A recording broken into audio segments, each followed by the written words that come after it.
سوچئے صاحب اس نے لڑکی کے ساتھ ایسا کیا تو اب لڑکی کہاں جائے گی؟ جہنم میں جائے. میرے باپ کا کیا جا رہا ہے؟ بھاگی کیوں؟ صاحب لڑکی کا باپ پریشان ہے, زندگی بھر منہ نہیں دکھائے گا. ابے کمینے تو نے موبائل دیا کیوں تھا اپنی لڑکی کو؟ نہ موبائل دیا ہوتا, نہ فون پہ بات ہوتی, نہ واٹس ایپ چلتا, نہ بھاگنے کی نوبت آتی. ساری غلطی تو لڑکی کے باپ نے کی ہے, اور سزا لڑکے کو ملے کہ اس سے پیسہ لے کے لڑکی کے باپ کو دیا جائے. میرے بھائیوں, ایسی لوگوں کو دیوس کہا ہے قرآن نے, بھڑوا. تیری لڑکی بھاگی کیسے؟ تیری لڑکی گئی کیسے؟ تیری لڑکی اس لڑکے کے ساتھ لنک میں آئی کیسے؟ تو کر کیا رہا تھا؟ گھر میں کیا کر رہا تھا؟ تو نے اپنی لڑکی کا سے سوال جواب کیوں نہیں کیا؟ تو نے اپنی لڑکی کی نگرانی کیوں نہیں کی؟ اس لڑکی کی نوبت لڑکے تک پہنچنے کی کیسے آئی ہے؟ کیا باپ کی غلطی نہیں ہے؟ اگر ایسی جگہ پر پنچایت میں ہمیں بٹھایا جائے تو لڑکی کو 100 کوڑے مارنے کے ساتھ ساتھ 20 کوڑے باپ کو بھی مرواؤں. تیری تربیت اچھی نہیں تھی اس لیے لڑکی بھاگی ہے, تو بھی مجرم ہے. زناکاری کے معاملے میں, ریپ کے معاملے میں لڑکیوں کا کردار آگے جا رہا ہے. میرے بھائیوں, سماج کے لوگوں کو چاہیے کہ صرف ایک طرفہ سزا نہ سنائی جائے, ایک طرفہ سزا نہ سنائی جائے. صاحب لڑکے کا کیا گیا ہے؟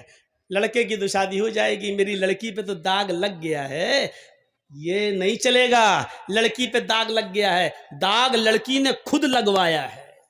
میں مانتا ہوں لڑکے کی بھی غلطی ہے, لیکن سزا ملنی ہے تو دونوں کو ملنی چاہیے تھی. لیکن سزا آپ دونوں کو کہاں دے رہے ہیں؟ لڑکا لڑکی کو لے کے بھاگا, دونوں اپنی اپنی مرضی سے بھاگے, دونوں اپنی اپنی مرضی سے گئے, پنچایت فیصلہ سناتی ہے 2 لاکھ روپے لڑکا لڑکی کو دے گا. بس صاحب, یہ کہاں کا انصاف ہے؟ یہ کہاں کا نیائے ہے؟ یہ چیز غلط ہے. حضرت عمر کے فیصلے اسی قسم کے ہوا کرتے تھے کہ وہ کسی کو شکایت کا موقع نہیں دیا کرتے تھے, بلکہ اپنے اوپر. ہاں, یقین نہیں آتا تو سنیے حضرت عمر کا ایک فیصلہ. ایک عمر فاروق کے ملک شام کے اندر ایک یہودی بچہ تھا, چھوٹا سا بچہ تھا, 13-14 سال اس کی عمر تھی. گھوڑا دوڑانے میں بڑا ماہر تھا. اسی بستی کے اندر عامر ابن عاص تھے. حضرت عامر ابن عاص کو گورنر بنا کر بھیجا گیا تھا. عامر ابن عاص کے بیٹے نے کہا کہ کوئی گھوڑا مجھ سے آگے اور تیز دوڑا کر دکھلائے. اس بچے نے چیلنج قبول کر لیا کہ میں آپ سے اچھا گھوڑا دوڑا لیتا ہوں. عامر ابن عاص کے بیٹے نے کہا چاؤ دوڑاؤ. دونوں اپنے اپنے گھوڑے کو دوڑانے لگے. گھوڑا بچے کا, یہودی بچے کا گھوڑا آگے نکل جاتا ہے, عامر ابن عاص کے بیٹے کا گھوڑا پیچھے رہ جاتا ہے. اب عامر ابن عاص کے بیٹے کو غصہ آیا, میں گورنر کا بیٹا اور یہ یہودی کا بچہ آگے نکل گیا مجھے پیچھے کر کے. جب گھوڑے پہ سے اترتا ہے عامر ابن عاص کا بیٹا تو اس نے اس یہودی بچے کو ایک زوردار تھپڑ مار دیا چہرے پر, تاڑ. اس یہودی بچے نے کہا آپ نے مجھے بنا غلطی کے مارا ہے, جب شرط تھی تم نکلو یا میں آگے نکلوں, جب میں آگے نکل گیا تو آپ نے مجھے بغیر غلطی کے کیسے مار دیا ہے؟ میں آپ کی شکایت عامر ابن عاص سے کروں گا, اس ملک کے شام کے گورنر سے کروں گا. بس. اور سنو ادھر دیکھو, جب اس نے یہ کہا کہ میں آپ کی شکایت گورنر سے کروں گا, یہودی بچے نے, تو عامر ابن عاص کا بیٹا کیا بولا؟ ہاں جا جا جا کر لینا میرے باپ سے شکایت. عامر ابن عاص تو میرا باپ ہے, جس گورنر سے تو شکایت کرنے جا رہا ہے نا وہ تو میرا باپ ہے, میرا کوئی کچھ نہیں کر پائے گا. میں اس شہر کے گورنر کا بیٹا ہوں. وہ یہودی بچہ چپ ہو گیا. جب تم گورنر کے بیٹے ہو تو تمہارا کون کیا کر لے گا؟ لکھیم پور کھیری میں کسانوں کے اوپر وہ لڑکا گاڑی چلا دیتا نہیں چلایا. کیوں؟ کیونکہ منتری کا بیٹا تھا. جب اس کو اس بات کا تکبر ہے کہ میں منتری کا بیٹا ہوں, میرا کوئی کچھ نہیں کر پائے گا, تبھی تو اس نے گاڑی چلائی. یہی یہ عامر ابن عاص کا بیٹا خاموش ہو گیا. اس نے کہا ٹھیک ہے. 1 مہینے کے بعد حضرت عمر ملک شام پہنچے. حضرت عمر دیکھتے تھے کس بستی میں کہاں کیا ہو رہا. وہاں کے لوگوں سے پوچھتے تھے کہ تمہارے ہاں سارے انتظام صحیح ہے, گورنر ٹھیک کام کر رہا کہ نہیں کر رہا. ہر ایک کی کلاس لی جاتی, جیسے یہاں ممتا دیدی آتی ہیں تو ہر ایم ایل اے کی کلاس لیتی ہیں, ہاں کیا تم صحیح کر رہے ہو, فلاں کر رہے ہو, تو وہ دورہ کرتی ہیں ہر چھیتر کا. ایسے ہی کوئی ڈانٹتی بھی ہے کسی کو, پھٹکارتی بھی ہے کسی کو. تو ایسی حضرت عمر دورہ کرتے تھے, دورہ شہروں کا, اور پوچھتے تھے کہ آپ کو جو گورنر دیا وہ صحیح کام کر رہا ہے کہ نہیں کر رہا ہے. جب اس بچے کو پتا چلا آج حضرت عمر آ رہے ہیں تو وہ بھی پہنچ گیا. جنتا دربار لگا, لوگوں نے اپنی اپنی شکایتیں کی, کسی کو کوئی شکایت ہی نہیں ملی. حضرت عمر نے فرمایا اس کا مطلب عمر ابن عاص تمہارے درمیان بالکل صحیح کام کر رہے ہیں, کسی کو کوئی شکایت نہیں ہے. سب نے کہا نہیں ہمیں کوئی شکایت نہیں ہے. پیچھے ایک بچہ بیٹھا تھا, ہاتھ جوڑ کے کھڑا ہو گیا, امیر المومنین مجھے شکایت ہے. ادھر آؤ بیٹا, ادھر آؤ. یہ نہیں کہا کہ سارے لوگوں کو شکایت نہیں, تجھے شکایت ہے. ہمارے یہاں یہ تو ہوتا ہے نا, سب خاموش, تو ہی بول رہا ہے, چپ ہٹ. بیٹا ادھر آؤ, ادھر آؤ. اس کو چوما, اس کو بوسہ دیا. اس یہودی بچے کے ماتھے پر انہوں نے پیشانی پر بوسہ دیا, اس کو چوما اور اپنی گود میں بٹھا لیا. بیٹے ڈرنے کی ضرورت نہیں ہے, سچ بتاؤ تمہیں کیا پریشانی ہے. کہا امیر المومنین میں یہودی ہوں. کہا بیٹے مذہب نہیں پوچھ رہا ہوں تمہارا کیا ہے, تم صرف یہ بتاؤ کہ تمہیں پریشانی کیا ہے. کہا امیر المومنین عمر ابن عاص کا جو شہر کے گورنر, ان کا بیٹا میرے ساتھ گھوڑا دوڑا رہا تھا. کہنے لگا کون آگے نکلتا کون پیچھے. ہم نے گھوڑا دوڑانا شروع کر دیا, میرا گھوڑا آگے نکل گیا. ان کو غصہ آیا ان کے بیٹے کو, اور انہوں نے آ کر میرے ایک چہرے پر ایک زوردار تھپڑ مارا. تیری ہمت کیسے پڑی اپنے گھوڑے کو مجھ سے آگے نکالنے کی. امیر المومنین نے فرمایا بیٹے جب اس نے تمہارے گال پہ تھپڑ مارا تھا تو تم نے یہ شکایت عمر ابن عاص سے کیوں نہیں کی, گورنر سے کیوں نہیں کی. کہا امیر المومنین میں گورنر سے شکایت کرنے آ رہا تھا. ان کا بیٹا کہنے لگا جا جا, گورنر میرا کیا کر لے گا, وہ تو میرا باپ ہے, میں تو اسی گورنر عمر ابن عاص کا بیٹا ہوں, تجھے جہاں جانا ہو جا, میرا کوئی کچھ نہیں کر پائے گا, میرا باپ اس شہر کا گورنر ہے. حضرت عمر فاروق کی آنکھوں میں خون اتر آیا. کہا بیٹے اب تم اترو, ہماری گود سے اترو. حضرت عمر فاروق نے ایک ٹیڑھی نظر عمر ابن عاص کی طرف ڈالی. اے عمر, جب اللہ نے لوگوں کو آزاد پیدا کیا ہے تو تم کون ہوتے ہو کسی کو غلام بنا کر رکھنے والے. عمر ابن عاص نے کہا امیر المومنین اس میں میری کیا غلطی ہے, نہ میرے بیٹے نے مجھے کچھ بتایا اور نہ اس یہودی بچے نے مجھے کچھ بتایا. آج یہ فرمان, آج یہ بات میں نے سنی ہے, اپنے بیٹے کو میں بلا رہا ہوں. بلایا, گھر سے بیٹا آیا, نکل گا. یہودی بچے کے سامنے بات ہوئی اور عمر ابن عاص کے بیٹے نے اپنا جرم قبول کیا. جی ہم نے مارا. فرمایا کہ اب تمہیں بھی ایک تھپڑ مارا جائے گا. کہا ٹھیک ہے مارو. کہا اس یہودی بچے سے نہیں. کیوں؟ اس نے پوری طاقت سے مارا, اور بچہ بیچارہ کتنی طاقت سے مارے گا.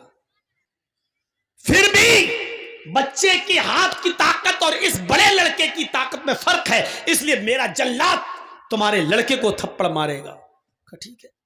جلاد سے کہا ایک تھپڑ زوردار عمر ابن عاص کے بیٹے کو سب کے سامنے رسید کرو. اس جلاد نے پوری طاقت سے ایک تھپڑ بیٹے عمر ابن عاص کے بیٹے کے چہرے پر تھپڑ رسید کر دیا, زوردار تھپڑ جڑ دیا. چلو ہٹو, انصاف ہو گیا. حضرت عمر فاروق نے کہا بھی انصاف نہیں ہوا. اے عمر ابن عاص اب تم ادھر آؤ. حضرت عمر ان کے قریب آئے. حضرت عمر نے جلاد سے کہا ایک تھپڑ اس گورنر کے چہرے پر بھی مارو. لوگوں نے کہا امیر المومنین یہ کیا ظلم ہو رہا ہے, جس نے تھپڑ مارا تھا اس کو سزا مل گئی ہے. فرمایا نہیں میں جو کہہ رہا ہوں وہ کرو. پھر حضرت عمر فاروق کے جلاد نے ایک تھپڑ عمر ابن عاص کے گال پر بھی رسید کر دیا ہے, مار دیا زور سے. عمر ابن عاص کی آنکھوں میں آنسو آ گئے, کیونکہ بھرے مجمع کے اندر ان کو جلاد نے تھپڑ مارا ہے, ایک انسلٹ سی محسوس کرتے ہیں. لیکن حضرت عمر کے حکم کے آگے کیا کر سکتے تھے. حضرت عمر فاروق سے پوچھنے لگے امیر المومنین ٹھیک ہے آپ کا فیصلہ سر آنکھوں پر, لیکن اتنا بتا دیجئے کہ مجھے کس جرم میں تھپڑ مارا گیا ہے, میرا قصور کیا ہے. آپ اگر یہ غلطی بتا دیں گے تو میں آئندہ اس غلطی کی اصلاح کر لوں گا, پھر میں وہ غلطی بار بار نہیں کروں گا. فرمایا اے عمر ابن عاص تیری غلطی یہ ہے کہ تو نے اپنے بیٹے کو صحیح تعلیم نہیں دی, تو تو نے اپنے بیٹے کو صحیح تربیت نہیں دی. اگر تو نے اپنے بیٹے کو صحیح تعلیم دی ہوتی تو تیرا بیٹا یہ نہیں کہتا میں گورنر کا بیٹا ہوں, میرا کوئی کچھ نہیں کر پائے گا. تیرے بیٹے نے جب یہ کہا جا جا جہاں جانا ہو جا, میرا کوئی کچھ نہیں کر پائے گا, میں اس شہر کے گورنر کا بیٹا ہوں. یہ تھپڑ مارنے کی جرات تیرے بیٹے کو اس لیے ہوئی کیونکہ اس کو معلوم تھا کہ میرا باپ گورنر ہے. اب تیرا بیٹا کبھی کسی کو ناجائز تھپڑ نہیں مارے گا کیونکہ اس کو معلوم ہو گیا کہ گورنر ہو یا عام آدمی, عمر کے ریاست میں اور عمر کی خلافت میں سب برابر ہیں, کوئی اونچا نہیں ہے کوئی نیچا نہیں ہے.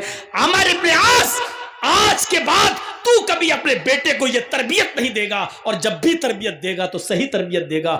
آج کے بعد تیرا بیٹا کبھی کسی کو یہ سوچ کر تھپڑ نہیں مارے گا کہ میں گورنر کا بیٹا ہوں. یہ اس لیے سزا تجھے بھی ملنی چاہیے تھی. میرے بھائیوں, عدل تھا, انصاف تھا.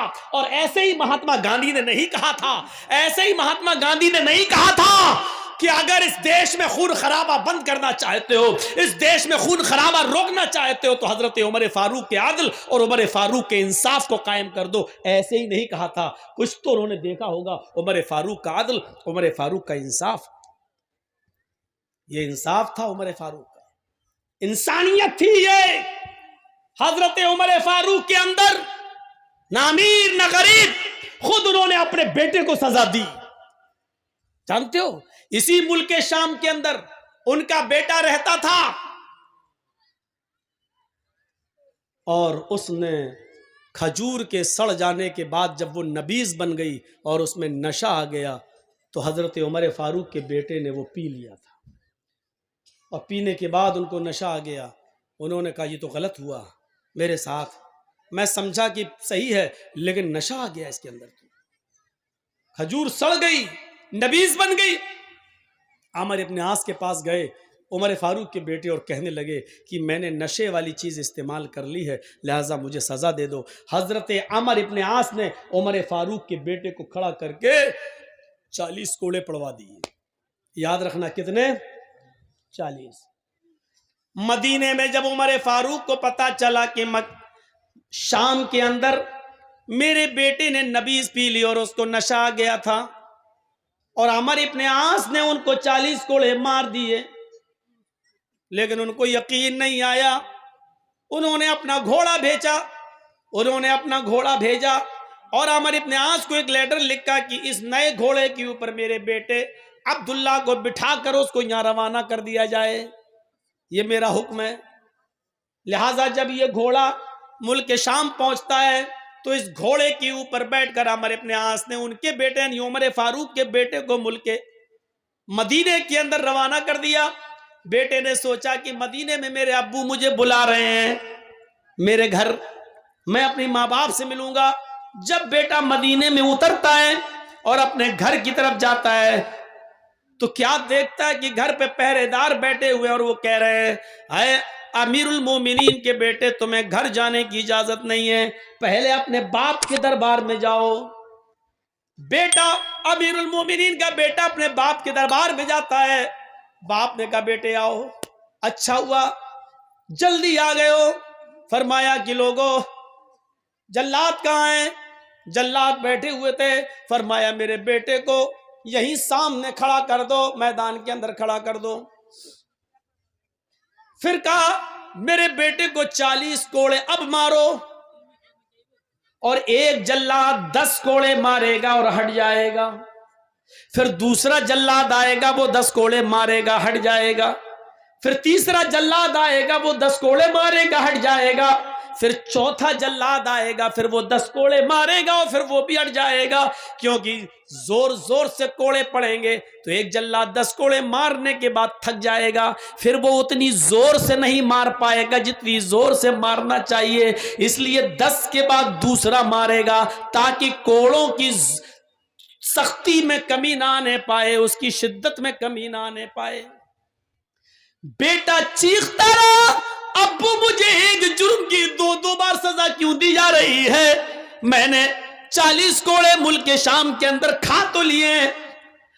اللہ کے رسول کا فرمان تو یہی ہے اگر کوئی شراب پی لے تو اس کو 40 کوڑے مارے جائیں. اگر میں نے دھوکے سے غلطی سے یہ جانتے ہوئے کہ اس میں نشہ نہیں اور پی لی اور بعد میں نشہ آ گیا تو اس جرم کی مجھے سزا مل چکی ہے۔ حضرت عمر نے کچھ نہیں کہا، بیٹے پہلے 40 کوڑے کھاؤ، اس کے بعد میں تمہاری سنوں گا۔ جب 40 کوڑے پوری طاقت سے پڑ چکے اس کے بعد حضرت عمر فاروق کا بیٹا بیٹھ گیا، اس لیے کہ اب اس کے جسم میں اتنی طاقت نہ رہی کہ وہ اپنے پیروں کے بل اٹھ کر اپنے گھر جا سکے۔ حضرت عمر نے اس کو گھر پہنچانے کا انتظام کیا، ٹھیلا ویلا منگوایا، اس زمانے کی جو گاڑیاں چلتی تھی اس گاڑی کو بلوایا اور اس پر بٹھایا۔ بیٹے نے کہا ابو جان آپ نے جو کیا ہوگا وہ اچھا ہی کیا ہوگا، لیکن اتنا مجھے پتا ہے کہ آپ نے آج میرے ساتھ اچھا نہیں کیا ہے، کیونکہ جس جرم کی سزا میں پا چکا تھا مجھے دوبارہ اس جرم کی سزا کیوں ملی ہے؟ حضرت عمر نے کہا نہیں آئے میرے بیٹے، میں نے اس لیے تجھے یہ 40 کوڑے مارے ہیں کہ جب میں نے سنا کہ تو نے نشہ جانے کے بعد نبیذ پی لی، پھر میں نے یہ سنا کہ عمر ابن عاص نے تجھے 40 کوڑے پڑوائے، 40 کوڑے لگوائے، تو میں سمجھ گیا عمر ابن عاص نے تمہاری پیٹھ پر جو کوڑے برسائے وہ سزا تو تمہیں دی گئی لوگوں کو دکھانے کے لیے، لیکن میں جانتا تھا شاید عمر ابن عاص نے تمہارے ساتھ رعایت برتی ہو، جتنی زور سے کوڑے مارنا چاہیے اتنی زور سے کوڑے تمہاری پیٹھ پر نہ برسوائے ہوں، اس لیے کہ تم عمر کے بیٹے ہو، اس لیے کہ تم امیر المومنین کے لخت جگر ہو، اس لیے کہ تم حضرت عمر فاروق کے صاحبزادے ہو۔ یہ سوچ کر شاید عمر ابن عاص نے جلاد سے کہہ دیا ہو کہ بیٹے کی آہستہ آہستہ مارو، اتنا نہ مارو کہ خون ٹپکنے لگے۔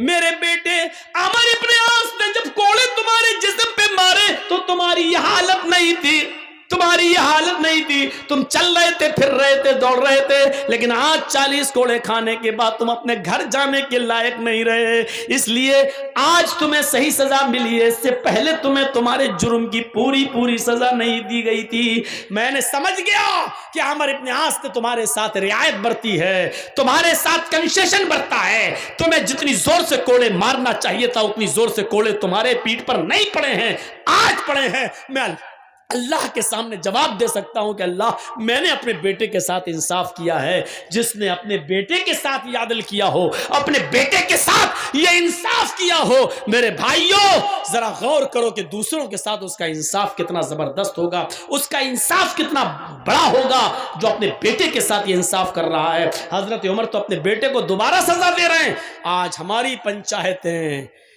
ایک طرف سے پیسہ لے کے، ایک مجرم سے پیسہ لے کے دوسرے مجرم کو دے دیتی ہیں اور دلا دیتی ہیں پنچوں کا فیصلہ سر آنکھوں پر، ان سے غلطی نہیں ہو سکتی ہے بیچارے، یہ بہت اچھا فیصلہ کرتے ہیں۔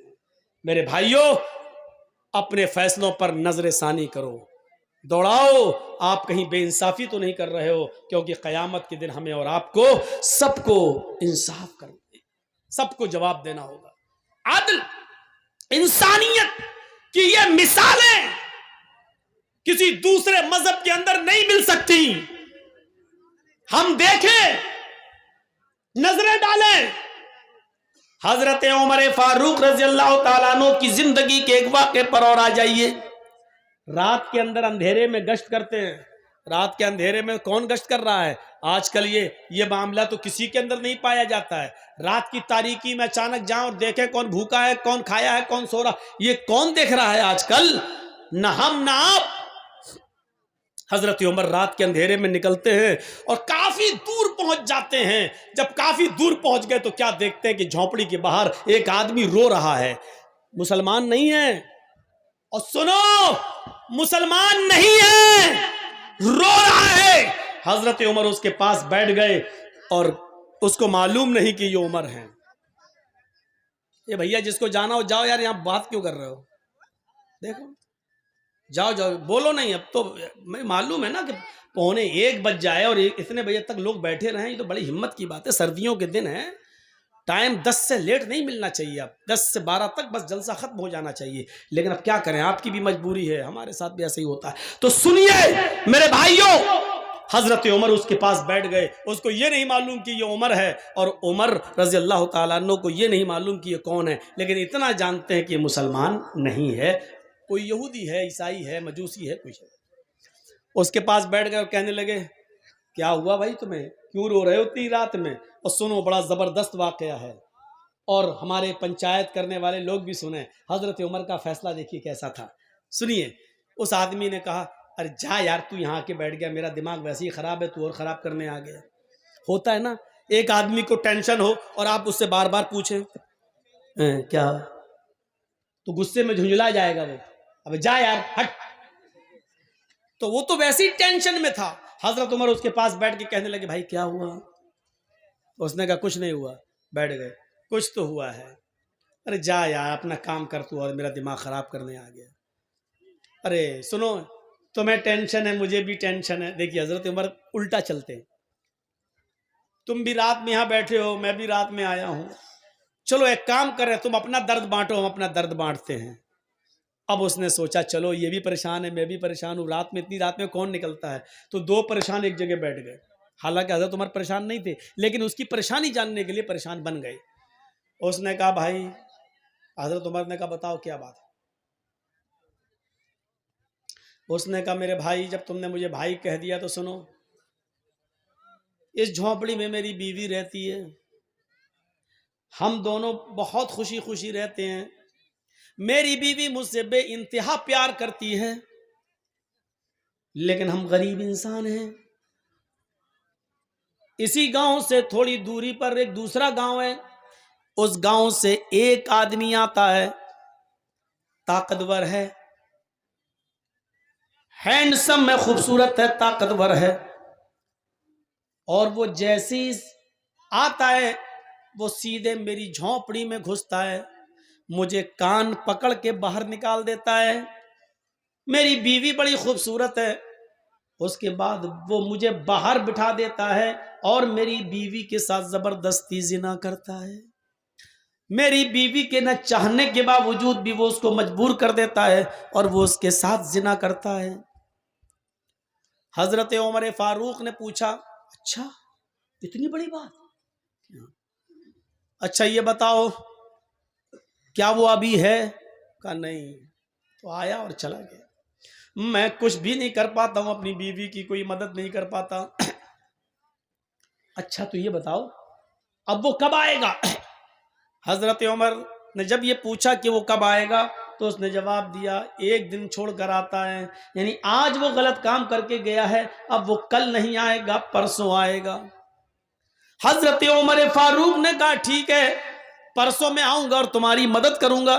اس نے کہا تو خود پریشان ہے، اپنی مدد تو کر نہیں پا رہا، میری مدد کیا کرے گا؟ ارے جا یار، تو کہہ رہا تھا میں پریشان ہوں.